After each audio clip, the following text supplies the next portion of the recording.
Hello friends, welcome to today சமையல். இன்றைக்கி நம்ம டுடே சமையலில் வடகரி. இது வந்து இட்லி, தோசை, சப்பாத்தி, பூரியோடலாம் ரொம்ப ரொம்ப அருமையாக இருக்கும். நம்ம என்ன தான் பெரிய பெரிய ஹை கிளாஸ் ரெஸ்டாரண்ட்டில் சாப்பிட்டாலும் ரோட்டு கடைகளில் கிடைக்கக்கூடிய சட்னியாக இருக்கட்டும், வடகரியாக இருக்கட்டும், அவ்வளோ அருமையாக இருக்கும். இன்றைக்கி நம்ம ஒரு ரோட்டு கடை ஸ்டைல் வடகரி எப்படி செய்யலான்னு தான் பார்க்க போகிறோம். முக்கியமாக இது பார்த்திங்கன்னா சென்னையில் சைதாப்பேட்டையில் ரொம்ப ரொம்ப ஒரு ஃபேமஸான ஸ்பெஷல் ரெசிபி இது வடகரி. இதை இப்போ நம்ம எப்படி செய்கிறதுன்னு பார்க்க ஆரம்பிச்சிடலாம். அதற்கு நான் இன்றைக்கி 100 கிராம் அளவுக்கு கடலைப்பருப்பு எடுத்திருக்கேன். இதை ஒரு 3 மணி நேரம் தண்ணியில் நல்லா ஊற வச்சு எடுத்து வச்சுருக்கேன். தண்ணியை நல்லா வடிகட்டிட்டு ஒரு மிக்சி ஜாரில் சேர்த்துக்குங்க. கூடவே ஒரு 3 வரமிளகா, ஒரு 4-5 கருவேப்பிலை இலைகள், 1/4 ஸ்பூன் பெருஞ்சீரகம் சேர்த்துட்டு இது கொரகொரப்பாக அரைச்சி எடுத்துங்க. தேவைப்பட்டால் கொஞ்சமாக தண்ணி தெளிச்சுட்டு கொரகொரப்பாக அரைச்சி எடுத்துங்க. இப்போ இந்த மாதிரி இருக்கணும். மைய அரைச்சிடாதீங்க.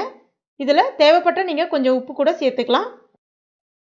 இது நம்ம எண்ணெயில் பொரிச்சு எடுக்கவோ இல்லைனா இட்லி பாத்திரத்தில் வச்சு அவிக்கவோ அந்த மாதிரிலாம் எதுவுமே பண்ண போகிறது கிடையாது.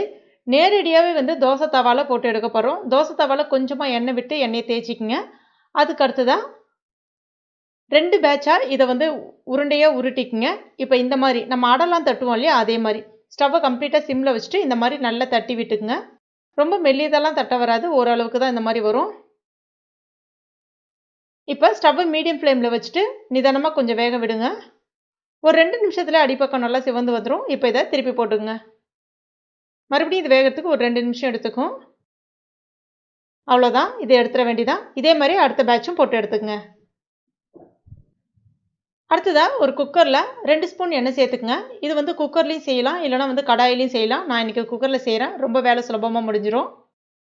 ஒரு 2 துண்டு பட்டை, 2 பிரிஞ்சி இலை, 2 ஏலக்காய், ஒரு 4 கிராம்பு, கூடவே ஒரு 1/4 ஸ்பூன் பெருஞ்சீரகம். உங்களுக்கு பெருஞ்சீரகம் வாசனை பிடிக்குன்னா பெருஞ்சீரகம் சேர்த்துக்குங்க, இல்லைனா தவிர்த்துடுங்க.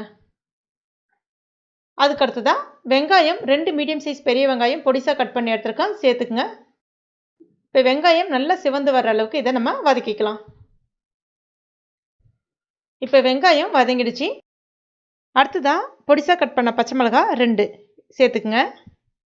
1 ஸ்பூன் இஞ்சி பூண்டு விழுது சேர்த்துட்டு அதையும் அதனுடைய பச்சை ஸ்மெல் போகிற அளவுக்கு வதக்கிங்க. அடுத்ததாக 2 மீடியம் சைஸ் தக்காளி எடுத்துருக்கேன், அதையும் கட் பண்ணிவிட்டு இது கூட சேர்த்துக்குங்க. சேர்த்துட்டு அந்த வெங்காயம் தக்காளி எல்லாமே ஒன்றோட ஒன்று நல்லா குழைய வதங்கி வர்ற அளவுக்கு வதக்கிக்குங்க. இப்போ பாருங்கள் இந்த மாதிரி. இப்போ இதில் தேவையான மசாலாவை சேர்த்துக்கலாம். ஸ்டவ்வை கம்ப்ளீட்டாக சிம்மில் வச்சுக்கோங்க. 1 ஸ்பூன் தனி மிளகாய் பொடி, 1 ஸ்பூன் தனியா பொடி, 1/4 ஸ்பூன் மஞ்சள் பொடி, 1/4 ஸ்பூன் ஜீரகப்பொடி, 1/4 ஸ்பூன் கரம் மசாலா பொடி, கொஞ்சமாக பெருஞ்சீரகத்தை பொடி பண்ணி எடுத்துருக்கேன்.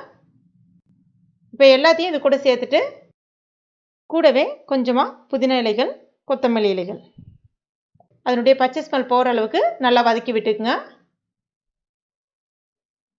இப்போ பாருங்கள், அதனுடைய பச்சை ஸ்மெல் எல்லாமே நல்லா போயிட்டு எண்ணெய் கொஞ்சம் லைட்டாக பிரிஞ்சு வந்திருக்கு.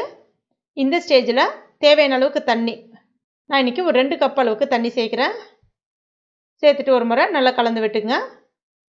அடுத்ததாக இது ஒரு கொதி வரட்டும். அதுக்குள்ளே நம்ம ஏற்கனவே அந்த தவாவில் போட்டு வச்சுருக்கோம் இல்லையா, அதை சின்ன சின்ன துண்டுகளாக இந்த மாதிரி கட் பண்ணிக்கங்க. கையால் இந்த மாதிரி புட்டாலே அழகாக வரும். ரொம்ப பொடிசாக பண்ணிடாதீங்க, ஒரு மீடியம் சைஸாக இந்த மாதிரி நல்லா கட் பண்ணி எடுத்துக்கங்க. இப்போ ஒரு கொதி வந்துடுச்சு. நம்ம ரெடி பண்ணி வச்சுருக்க அந்த கடலைப்பருப்பு இருக்கி அதையும் இது கூட சேர்த்துடலாம். சேர்த்துட்டு தேவையான அளவுக்கு உப்பு சேர்த்துக்குங்க. உப்பு சேர்த்துட்டு ஒரு முறை கலந்து விட்டுக்குங்க. இதை இப்போ மூடி வச்சிடலாம். வெயிட் போட்டுடலாம். 1 இல்லைன்னா 2 விசில் வந்தால் சரியாக இருக்கும். நான் இன்றைக்கி 2 விசில் வைக்கிறேன். இப்போ 2 விசில் வந்துடுச்சு. அதனுடைய ப்ரெஷர் எல்லாம் இறங்குற வரைக்கும் வெயிட் பண்ணுவோம். ப்ரெஷர் நல்லா இறங்கிடுச்சு. திறக்கும் போதே நல்லா கம கம கமன்னு வாசனை வந்துக்கிட்டே இருக்குது. அவ்வளோ அருமையாக இருக்கும். சைதாப்பேட்டை வடகரி ரொம்ப அருமையாக ரெடி ஆகிடுச்சு. இது இட்லி, தோசை, சப்பாத்தி, பூரியோட ரொம்ப ரொம்ப ஒரு அருமையான காம்பினேஷனாக இருக்கும். கண்டிப்பாக நீங்கள் உங்கள் வீட்டில் ட்ரை பண்ணி பாருங்கள். திரும்ப திரும்ப செய்ய சொல்லுவாங்க, அவ்வளோ டேஸ்ட்டாக இருக்கும். கொஞ்சமாக கொத்தமல்லி இலைகள் தூவிக்கிங்க. அவ்வளோதான், பர்ஃபெக்டான வடகரி ரெடி ஆகிடுச்சு. ட்ரை பண்ணிவிட்டு மறக்காமல் எனக்கு கமெண்ட் பண்ணுங்கள். இந்த வீடியோ பிடிச்சிருந்தனா லைக் பண்ணுங்கள். உங்கள் நண்பர்கள் மற்றும் ஃபேமிலி மெம்பர்ஸ் கூட மறக்காமல் ஷேர் பண்ணிங்க. மேலும் இது போன்ற டேஸ்டி ரெசிபிகளுக்கு நம்ம டுடே சமையல் இது வரைக்கும் நீங்கள் சப்ஸ்கிரைப் பண்ணாத நண்பர்கள் இருந்தீங்கன்னா உடனே சப்ஸ்கிரைப் பண்ணிங்க. கூடவே மறக்காமல் அந்த பெல் நோட்டிஃபிகேஷன் சிம்லையும் ப்ரெஸ் பண்ணிங்க. தேங்க்யூ.